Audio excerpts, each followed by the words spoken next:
Hello and welcome to Being Boss, a podcast for creative entrepreneurs. I'm Emily Thompson. And I'm Kathleen Shannon. My name is Brigit Esselmont and I'm Being Boss. In this episode of Being Boss, we're talking about everyday tarot with Brigit Esselmont.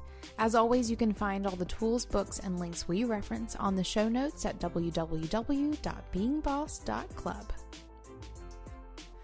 All right, bosses. Caitlin here works with us behind the scenes here at Being Boss, and today she's popping in for a minute here to talk about money. So you work over here on the Being Boss team, but you're also a freelancer. How do you use FreshBooks to manage your client invoices?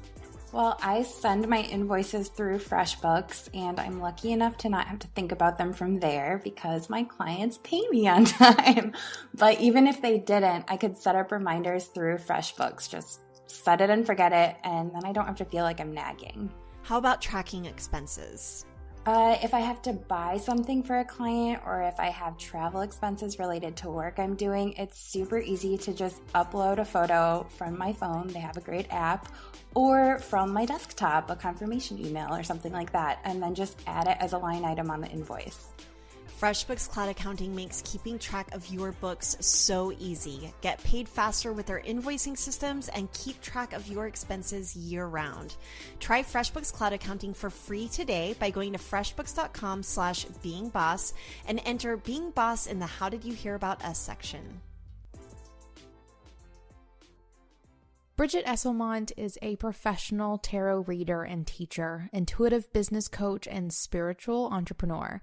She is the founder of Biddy Tarot and inspires over 4 million people each year to live more mindful and enlightened lives using the tarot as a guide. A self-confessed tarot lover, Brigit can't help but spread the love to other tarot enthusiasts. She teaches aspiring tarot readers how to read tarot with confidence, and she helps tarot professionals build their own business empires that are aligned with their soul purpose. When she's not reading tarot, Brigit loves spending time with her 2 daughters and husband on the Sunshine Coast in Australia. Brigit! We are so excited to have you back on the show. I think that you're one of our top repeat guests, which officially makes you a boss girlfriend. Oh, I'm super, super excited. I was thinking, 3 times. Maybe I am like one of the only folks who've been on here for 3 times. So I absolutely appreciate it. And I love chatting with you guys. Super fun. Well, I am doing what I'm turning into a tradition with you. I think the last time we recorded, we started the episode with me pulling a card. And Kathleen and I trying to decipher it for ourselves and remembering we have Biddy Tarot on the podcast and we should probably let her do it. So I'm going to pull a card, if you don't mind. Go for it. And then we'll go from there. I hope it's not a really scary one. Here we go. I know, me too. All right. I have the 4 of Cups. What does that mean for us and our conversation? Is that with the intention that you had in mind, Emily, when you were pulling the card? So what, like the context for today? Yes. All right. So interesting. Like the 4 of Cups for me is kind of like choosing your opportunities. So oftentimes you have things presented to you and for whatever reason, you may say yes or no to them. And sometimes we say yes or no to those opportunities kind of more out of apathy or not really gelling with stuff or even being a little bit despondent in some ways. Other times, though, we can be a little bit more discerning and we're making those choices based on emotional needs and kind of what we're feeling at the moment. So it's an interesting one to see come up and thinking about what you're saying yes and no to. What do you see, Emily? Because you've got the card right in front of you. I always encourage folks to really check in with the imagery and what it means for you. I agree with this. She's sitting with 4 cups. 2 are in front of her, 2 are behind her. Also, 2 are like where she's sitting and 2 are on the ground. I see that as like a myriad of choices. And she seems to be making her choice of one of them. And there's no difference between any of them by any means. She also seems a little, she honestly seems a little like, I I guess, emotionally separated from the choice. She just kind of like, I guess I'll take this one. Meh. So yeah, it's very much right. a meh So card. maybe we have some questions laid out for you today. Are those a bunch of birds flying above her head? Or is that... That's just gold foil decorations. Oh, okay. So it looks like a bunch of birds flying, but it's actually gold foil. So I'm going to take this card as meaning that no matter what I choose, yes or no, gold is going to be falling on my head in the best way. I agree with that. I agree with that one. We'll take that one. So perfect. Then let's go at these questions, but I think as usual, we will say yes or no to them as they come along and follow the conversation wherever it goes. So thank you, Brigit, for hanging out with us today. Let's dive in. I think that this is such a great way to even open this show because something that you and I, Emily, do often is pull a tarot card whenever we're having conversations with publishers and which one to go with, or whenever we're really struggling with a certain decision and need to see things that we can't quite see or need a different perspective on it. We'll pull a card or pull a spread on it. And so we have learned how to use tarot in this way a lot from you, Brigit. You have been such a guiding voice in really using tarot in really practical ways and blending that kind of spirituality and trust that comes with it, and the guidance that comes with it with very, very practical things. So with that, tell us what you've been up to and what you've been working on. Neat. So over the last year, I've been creating a new book called Everyday Tarot, Unlock Your Inner Wisdom and Manifest Your Future. And, you know, when it's funny, this whole book journey, and I've been, you know, I know very much about yours too. It's gone for years. So I had a number of book agents reach out to me over the last few years going, come on, Brigit, write a book. And I'm like, no, thanks. No, too much work. No, already done that with the self-publishing. And eventually I was like, oh, you know, this is getting annoying. This must be like an intuitive message or something. So I finally said yes. And when I got to thinking about, well, what kind of book do I want to write? I did a bit of research. I looked at other tarot books. And what I found was that most tarot books had either all the tarot card meanings, or here's how to do your 3-card reading, here's how to shuffle the cards. And I thought, oh, it's just been done before. That's not me. And I really wanted to get in touch with the way that I am in relationship with tarot.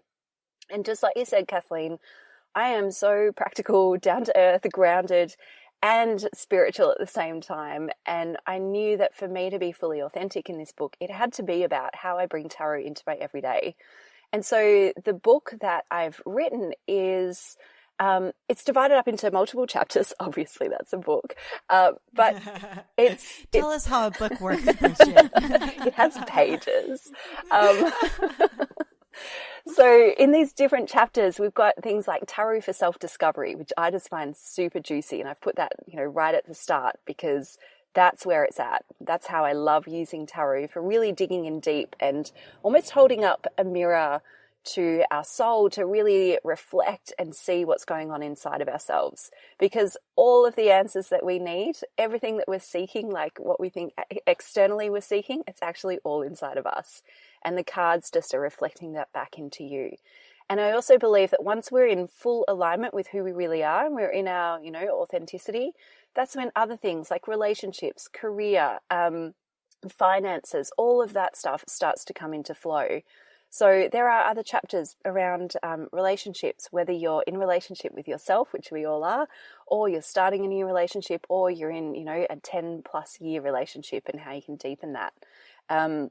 The tarot for career, when I was writing that, it was really interesting because, as you know, like I'm an entrepreneur, I love the freedom, but most people are in a 9-to-5 regular job. And I thought, oh, I've got to write this for like everybody else.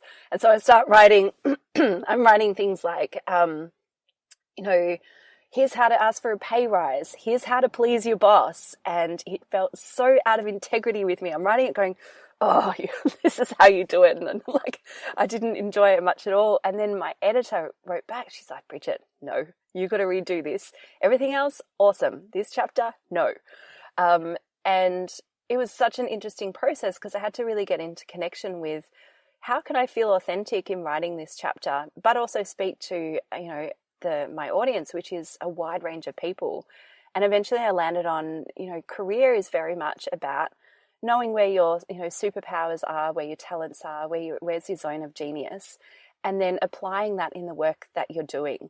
So it doesn't really matter if you're an admin clerk, working part-time, or you're a nurse, or you're an entrepreneur, or a CEO of a company. It doesn't really matter, so long as the work that you are doing is in alignment with who you are, and you are almost like channeling your purpose, your mission, and your vision through your work. So that's how that chapter landed. Okay, can we pause here for a second? Because this is so exciting to me.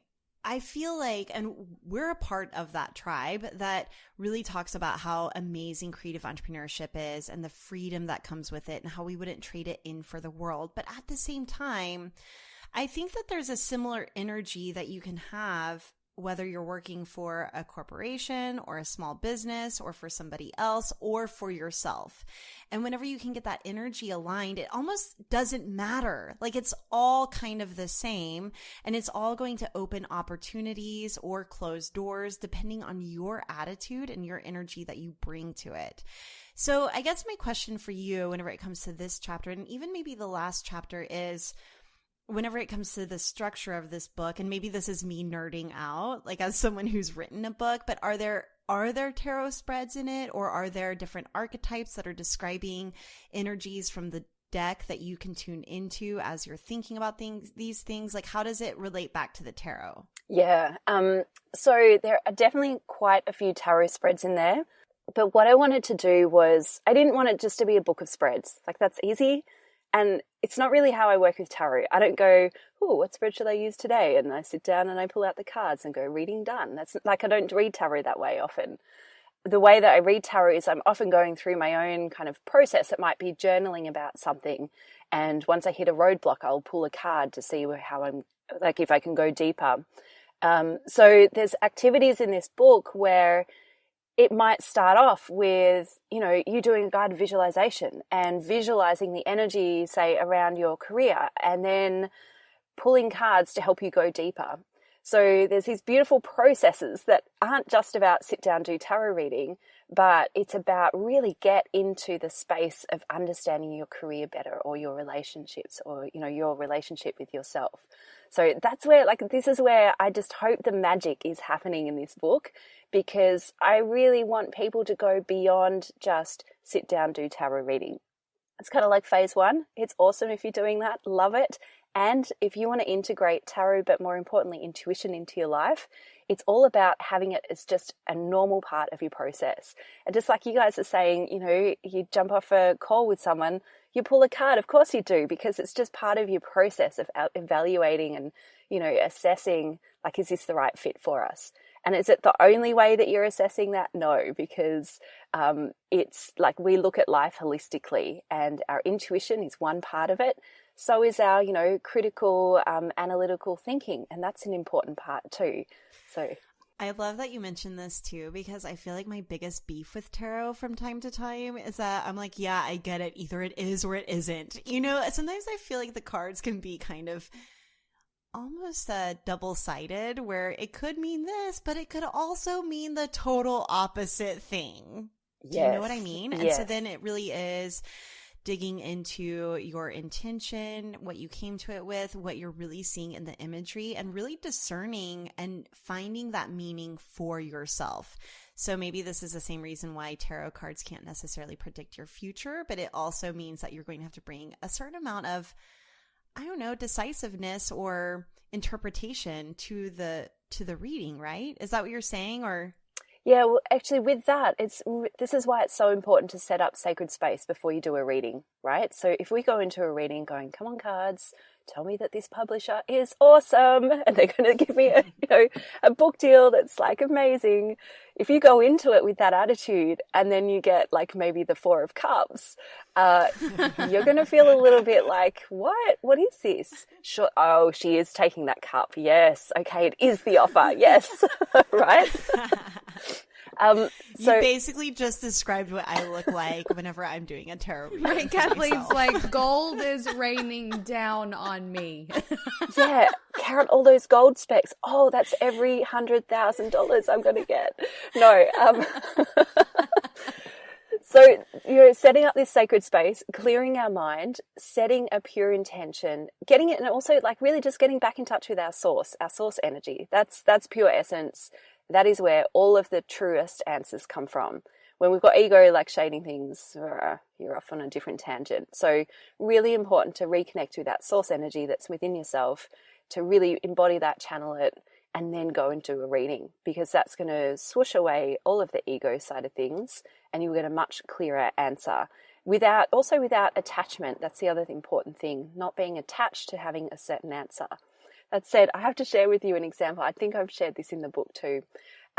When I had the proposal out, and you know how it goes, you get like a few publishers making offers at the end, or you have an interview with them and then they give you an offer. So I had the interviews and with 3 publishers, and the first one was with a publisher. I thought, oh, this would be pretty awesome. Have the meeting. It was amazing. And then I pulled a card afterwards. It was like the 3 of Swords. I'm like, what? What is this? Oh, this is silly. I put the card away. And then for the other 2 publishers, I drew like more positive cards. Like one was the 9 of Cups, actually. And I thought, you know what? They were good meetings, but I really want this first publisher, right? And then when it came to them making the book deals, it all came to fruition. That first publisher, who I thought we had an awesome connection with, gave a not so great deal, and it was a 3 of Swords moment. I was like kind of flabbergasted because I was thinking we had such a good meeting. What's going on? And then the running press, obviously that's who I've gone with. They were a 9 of Cups, and once I fully understood their position and how they were going to work with the book, I knew that they got it, and they made a very generous offer, and I was like, yes, okay. But originally I was going, what are these cards? No, I put them away. I almost completely forgot about them. But yeah, it always comes back. So it's clear mind, very important when you have a tarot reading. Right. I love the idea of this book, and I haven't seen it yet. I can't wait to hold it in my hands and Instagram it and all of these things. But it definitely sounds like this book is quite different in a lot of ways from most of the other tarot books you'll pick up at your bookstore or whatever, where you're just like telling the meanings of the cards, which is the book you've written. You self-published that book. This is really about using it. I want to know why this book? Why are you wanting to go in this direction with how it is that you are teaching tarot? Yes, so my mission, my vision is to bring tarot into the mainstream and have new and more modern and intelligent conversations about tarot and intuition. I think for too long we've seen tarot as this kind of like fortune-telling tool that, maybe it's a little bit evil, maybe it's a little bit naughty, maybe it's a little bit, like occult, which it can be all of those things, but in my mind it's not. It's something completely different. So for me, this book is about getting out that message that tarot can be for anyone and everyone, and it's totally accessible. You don't have to be a master, an expert. You don't have to know all the esoteric systems that go behind tarot. If you do, that's awesome, but you don't have to. And I think also my choice of publisher reaffirms that too. I think I was talking with Tori Hartman, who created the Chakra Wisdom Oracle deck. And she was like, really interesting choice of publisher, because you could have gone with like a Llewellyn, which are very, well known for producing books on tarot and other new age things. But, you've chosen Running Press, which are very like broad, mainstream imprint. And I'm like, yeah, that's because I want this in the mainstream. I'm not talking just tarot. I'm talking life. And, I'm talking about here's how you can live like that more enriching, conscious life. And tarot just happens to be a tool that will support you in doing that. So one of the things that I've been challenged with whenever it comes to my own practice with tarot is that there have been times in my life where I'm pulling a card every single day and really using it to set an intention or even have a journaling prompt. And I love that. Lately, I've moved a little bit away from that, probably because I have been bringing too much ego to my everyday draw. Showering gold. Showering gold. But I have been coming back to it more on probably a quarterly basis and really using it in this big picture way whenever I'm really struggling with making hard decisions.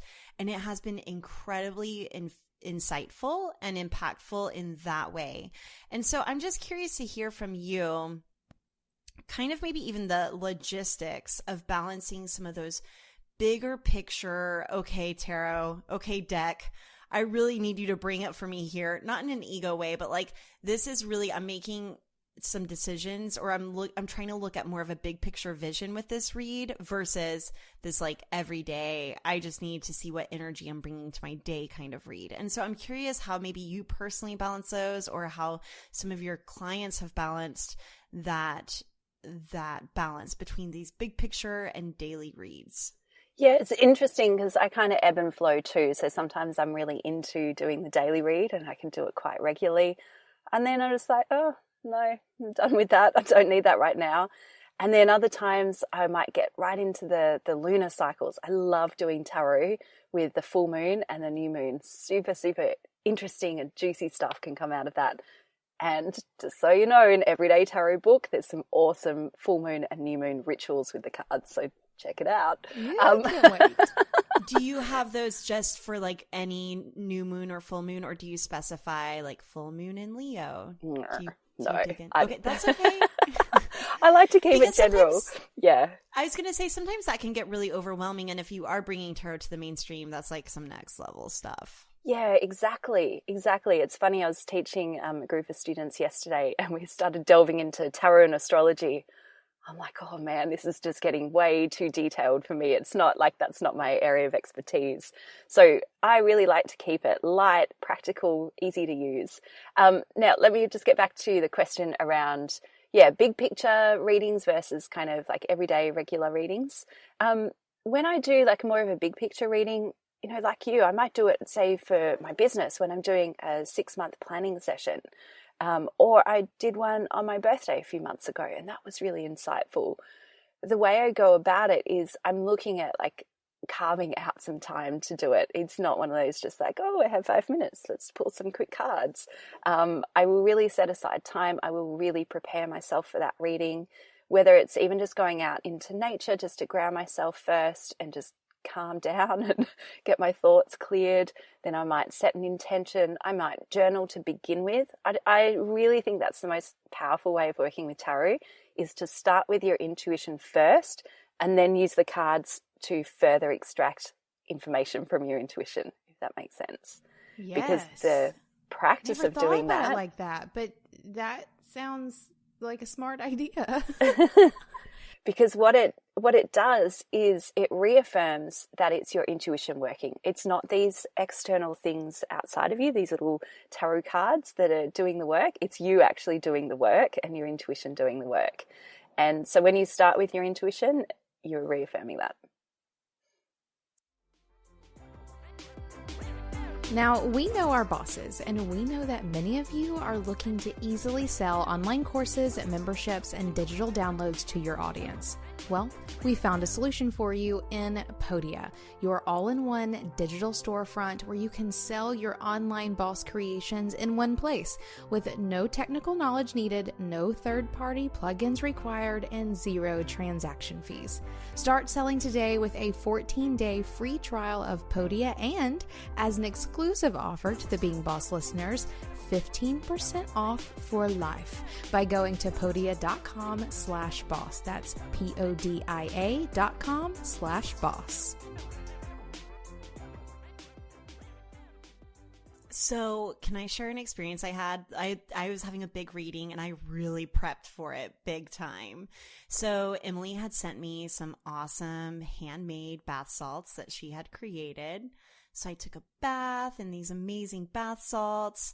And then I journaled a little bit at my table. I lit some candles, maybe lit some incense. It was special. But also I have to mention this was at 4 p.m. So a good 2 hours before my husband and kiddo would be home. So it wasn't all moody, and there's some areas where you just can't be too precious about it. I would have loved for the full moon to have already been out. So it was a full moon reading. It was during the eclipse.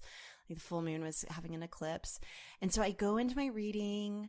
I'm meditating, I'm pulling my cards, and then I was kind of meditating on the cards, and it just started pouring and lightning and thundering, and all this rain started coming down. There was no weather in the forecast. And then by the time I was done meditating and coming out of it and really journaling on the cards, the sun was out and birds were chirping. I mean, it was a full cycle, and I was okay, this is real. That is awesome. My husband came home and he was like, "Did you see that rain?" I was like, "Yeah, I made that happen." That's what happens whenever I meditate. I was going to say, there's no ego, anything going on here at all. Right. I think that is an important, I think you're making an important point here though. And that is, on some level, doing big picture tarot readings like that, I think there has to be some preparation. You have to really center yourself, find your place where you can really get in touch with your intuition, in order to do some of those big picture things. But not all tarot has to be all bath soaks and incense. It can be as easy as just pulling a card before you get on a phone call with friends or whatever it may be. And I think quite often people get stuck in one of those where they're either going to be super flippant about it and not really understand what all it can do for you, or they're going to be way too into the ritual side and not understand how everyday tarot can really help you stay connected as well. Yeah, and I remember when I was younger, just starting with tarot, and I was reading about all those rituals and the incantations, and I was like, how on earth am I going to remember how to call in the directions and all of these kinds of things? And it started freaking me out, and I thought, right, I'm just not going to do it. But what I've discovered now is that our ritual is our own. And, Kathleen, you chose that you'd have a bath and you'd manifest a beautiful thunderstorm. That's your ritual. It could be as simple as your ritual might just simply be closing your eyes and taking in a few deep breaths. It's really important that you don't let it get in the way. It's an important piece of reading tarot and clearing your mind, but don't get too caught up in it. And I think that's the same with tarot overall, is just don't take it. I don't like saying this. I want to say don't take it too seriously. I think do take it seriously because the messages in there are real and true and authentic. But don't be so attached to it having to be a certain way or having to do things in a certain way. I totally agree. It's almost like saying don't take anything so seriously. Life in general, we can have fun and we can play with it. And I think that tarot is just a reflection of any aspects of life, as you've outlined in your book. I have a question. Actually, speaking of the thunderstorm that happened, it was almost like this wink of synchronicity. And for me, synchronicity always feels like a little wink from the universe that allows me to actually have faith that there is something maybe bigger going on. Whether or not it's true, that's beside the point. For me, it feels special, and it feels, like I said, like a little wink. And so I love pulling a card, especially if I'm using a deck with animals in it, and then seeing where those animals begin to show up.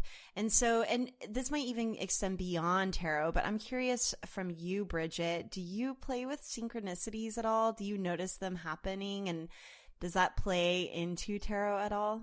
Yeah, absolutely. So I think synchronicities happen when you're switched on. So oftentimes we can rush through life. We don't even, sometimes you just go through and think, did I even stop at that red light? I don't know. I hope so. Because we're not paying attention. But when we do pay attention and we're in tune, then we do see these beautiful synchronicities. You know, you could have been all like, you know, holed up in your house and not even caring about what's going on because you're so focused on the cards and you want it to tell you a certain thing, in which case you wouldn't have even noticed what the weather was doing. But you were switched on and your awareness had gone from kind of those blinkers to a full awareness, which that to me, that's being in touch with your pure source energy, is that full extended, expanded awareness where there is no limitation, there is no boundary. And that's where you see all these beautiful synchronicities. It's also, I believe, it's where you can start to see through the matrix. So we're getting a bit woo here. Wait, say more. Tell me more. I'm being dead serious. What are you talking about? So I don't know if you have these experiences, but sometimes, you know, you can see the world around you and, you know, you see trees, grass. Well, that's what I see right now. But when you're in this full expanded awareness, you start to see more. Like, sure, it's not a physical thing, but you start to feel into energy of something. You start to feel into, like, you know, there might be a certain pull. There might be something. Are you talking about ghosts? No. No. And not even like. Okay, energies. Well, yeah, like, I don't know. Sometimes you could just feel into a day and, you know, really sense into the sunshine and how that makes you feel. You might even be able to, like, walk into a room and get a sense of, like, what's the vibe there. I guess those are more sort of tangible experiences. But also maybe ghosts a little bit. I don't know. I'm not really into ghosts, but if you're into it, you go for it. Okay, I got the best compliment ever this weekend, which was, I don't believe in any of this stuff, but Kathleen, if you told me that you could see ghosts, I would 100% believe you. And I was like, that is the best compliment I've ever gotten. I cannot see ghosts. Okay, so coming back to that though, that opening up and seeing more than what's there, and even if it's just noticing a beautiful sunset and it hitting your soul, like almost feeling like you're striking a bell in your stomach, that's kind of how it feels for me whenever I can just really not only see the beauty, but it resonates in my core. How can we turn up the volume on that all the time? Because it truly is the best feeling whenever you can tune into synchronicities and to really seeing beauty and feeling it, or even energies. And maybe there's some shadow sides of that too, where you walk into a room and feel bad vibes and know to get out of there, or to alchemize that energy and to make it good somehow. And, so yeah, synchronicities, picking up vibes, and then intuition. Like, how can we just turn up the volume on all of this, or should we? Yeah, actually, so there's something I share in the book, and it was about, it must have been about 15 years ago. It was pre-kids, and my husband and I, we went up to Darwin, which is in the north of Australia, and it's known for all sorts of things. But one of the things is it's beautiful sunsets on the beach. And we thought, great, we'll go see the sunset. It'll be nice, you know, go for a walk, what have you.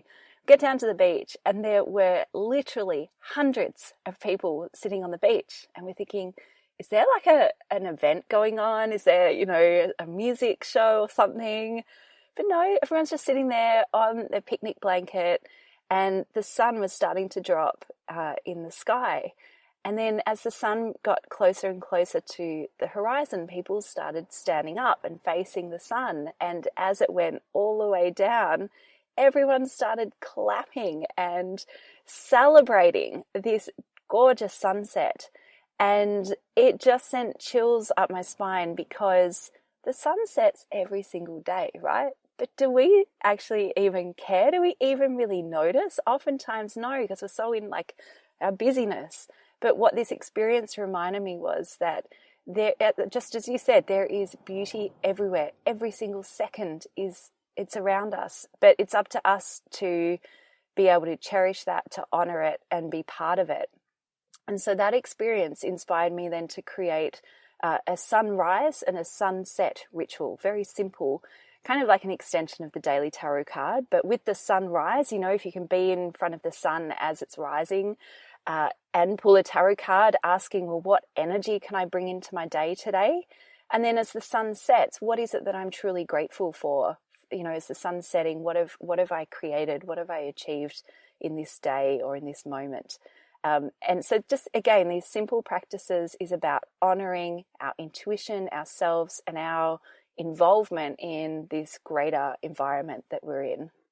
This is a perfect example, I think, of how it is that you can bring tarot, or even just like mindfulness, just general mindfulness, but obviously tarot as a tool, into every single day. And at this point, twice a day, sunrise and sunset. And I think that by living your life in a way that you are taking these moments, you can so much more greatly appreciate every single day. And that's some powerful stuff. Like, if you bring that mainstream, I'm down.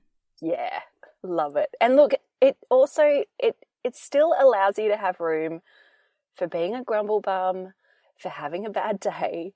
Like, we don't have to be in this beautiful, blissful state all of the time, because I think this is important. Sometimes I hear, like, you know, these kind of aspirational calls, and I think, oh yeah, but do you ever get like really angry? Do you ever yell at your kids? I'm sure you do. So like, it's okay to have those moments too, of like the absolute bliss, but also the absolute everyday kind of, you know, churn that we have. But if you're finding yourself in a bit of a patch where it's just, you know, the negative stuff is outweighing the positive, just lean into some of these practices and it will start to fill your cup again. You don't have to walk around like, you know, you're floating on air all the time, but at least it will help just fill your cup and restore your hope and faith in life again. I love that so much. So we've got some full moon stuff. We've got some new moon, sunrise, sunset. Are there any other rhythms that you're tapping into? Oh, let me think. Do you know, it's not so much a rhythm, but this is one of my other really favorite easy activities from the book, and it's a self-love ritual. And yes, tell us more. And in fact, you can end up writing a whole love book to yourself using this. So I've got my cards here. I'm just going to give them a quick shuffle so I can give you a demonstration. So it's as simple as shuffling your cards, just, you know, thinking about yourself and where you're at. And this is a great exercise. If you're feeling really good about yourself, great, do it. If you're feeling really crappy about yourself, this is also a good time to do it as well. Or even if you're going through a phase where you want to work on your self-love. Neat. Okay, so when you pull a card and you look at this card, and what you're asking is, or you're using like a prompt of, what do I love about myself? So I have here the King of Pentacles, and for this ritual, what I'm saying is, I love that I am, you know, I love that I'm the boss of my business. I was saying, you are a boss, making it rain. Raining grapes on this everyday tarot card, yes. So, you know, it might be like, you might just go, okay, what are these three things? I love that I'm a boss. I love that I know how to handle material things in my life, be it money, career, possessions, and so on.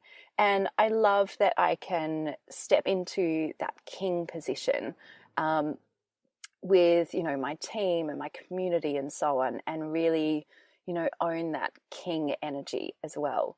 So can I pull a card for you guys, and you do the activity? Yes, okay. Absolutely. And while you're reshuffling those and pulling cards for us, I want to talk about the design of the book, because it is beautiful. So it's all purples and golds, and the design of the deck itself is really minimal. And I think that if you ever feel overwhelmed by all the imagery that you see in a deck, this is a really great deck, the Everyday Tarot deck, because I think it really simplified some of the imagery, where you can really see a few symbols, key in on them, and translate them. Yeah, absolutely. So Eleanor Grosh is the illustrator of the Everyday Tarot deck, and she was super fun to work with. In fact, she got so psyched about the project. We did 78 cards in 2 months. Typically it's like 2 years, but she did it in 2 months. She's like, Brigit, I just can't stop. I've got to keep going. This is too much fun. And I think that's kind of testament to this magic of tarot. And, you know, once you get into it and you get into the vibe of it, it lifts off. But so our intention when we were designing the deck, yes, was to keep it simple, to keep it modern. It's based on the Rider-Waite deck, but when Eleanor and I were working together, I would kind of pull out the symbols of, keep these things in, this stuff, no extra information, let's take that out, because I want people to be able to focus on the things that are most important while also still having enough detail that you can get into the story of the card, because that's a very important technique that I use and that I teach, is to see a story in a card. So we're very mindful of that. We've also done some really neat things around gender. There's more women in the cards, and they're in those strong cards too. Like the Knight of Swords is now a woman. It's Athena, and she looks so awesome. It's one of my favorite cards. Queen of Cups is a mermaid, and King of Cups is a merman. I love that. Yeah, it really embodies her essence. And also, because we're working with 3 colors, we're working with a really deep, rich purple, a gold, and a white. We were able to also bring more, I guess you could say, like diversity to the deck.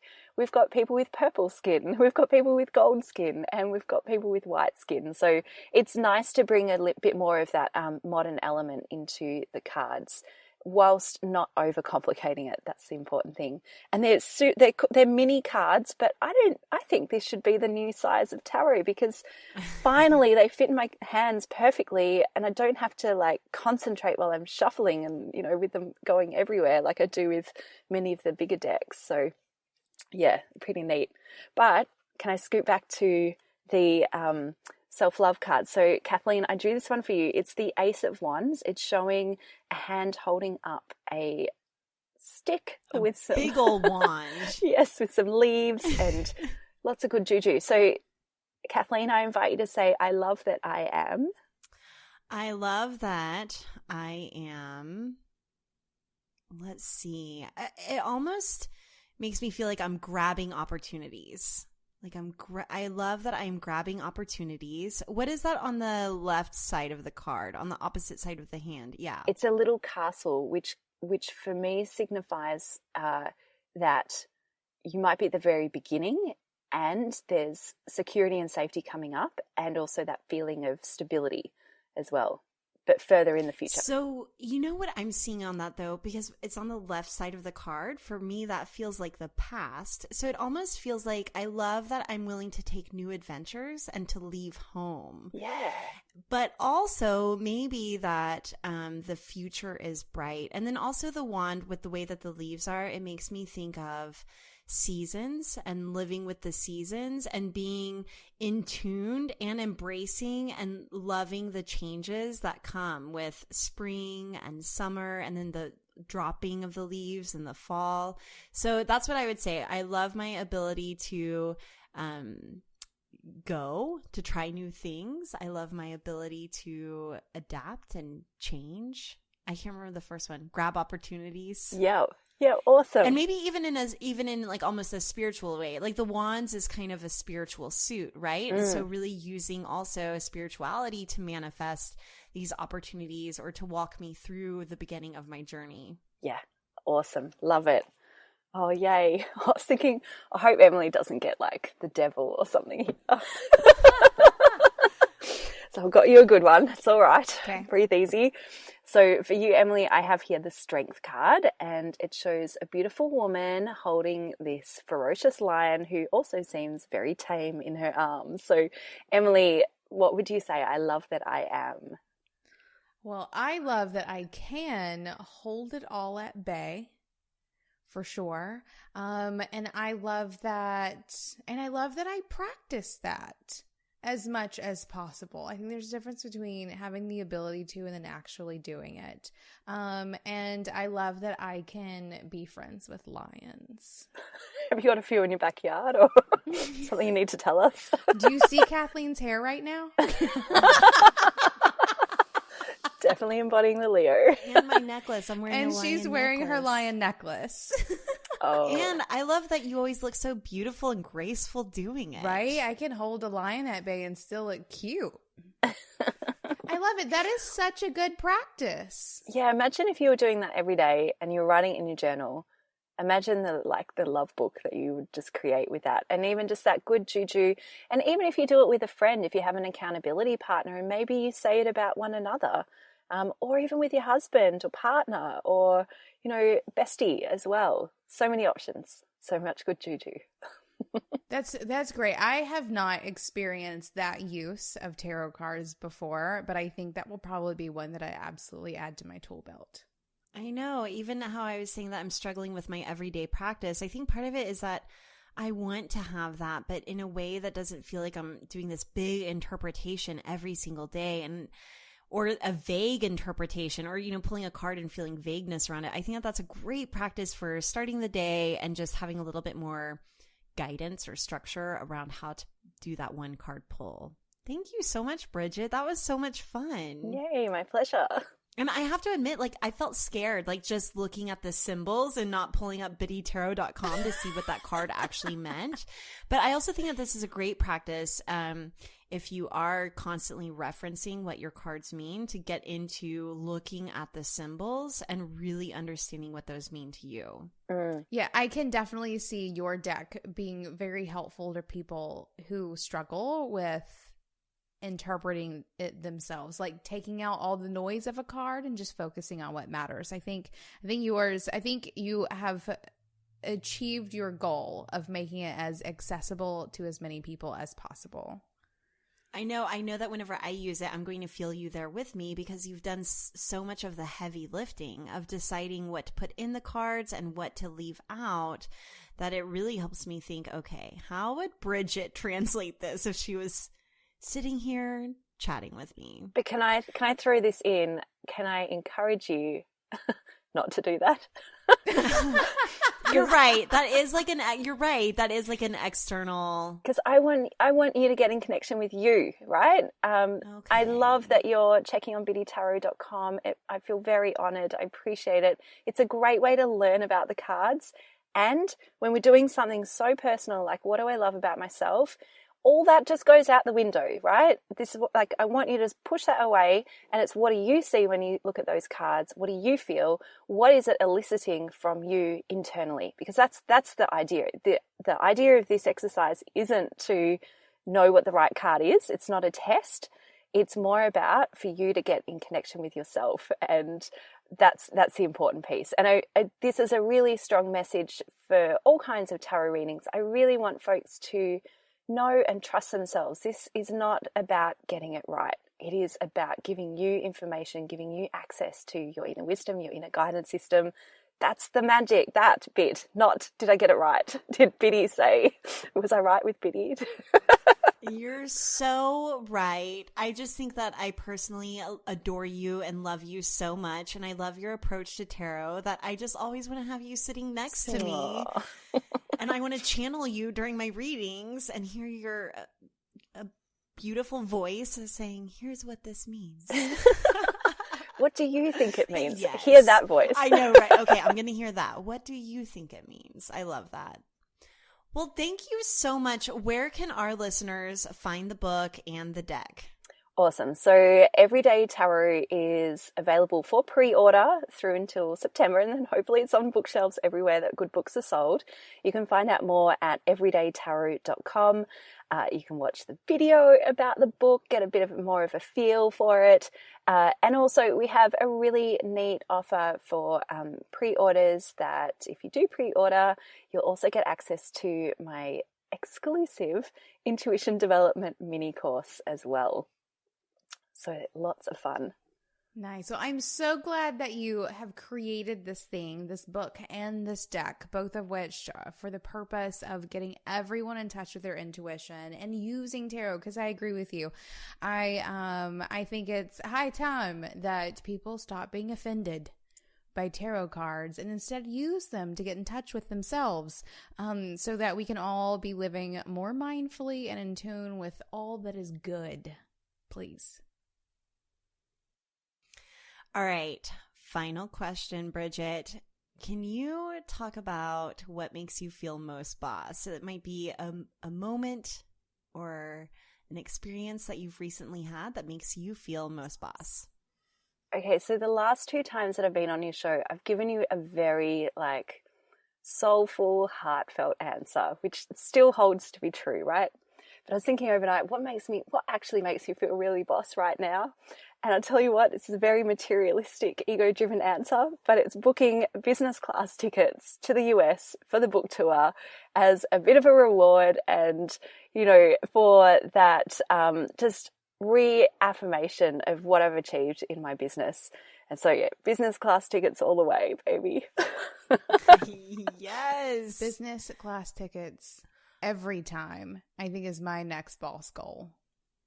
Right. People sometimes ask me when I'm coming to Australia, and I always say when I can afford to fly myself and my family first or business class.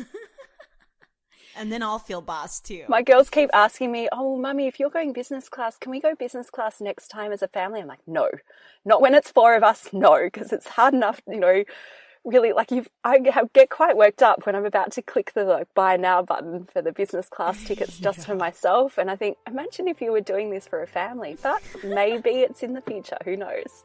Well, I think it is. That's goals. All right, Brigit, thank you so much for joining us. As always, it is such a pleasure to chat with you.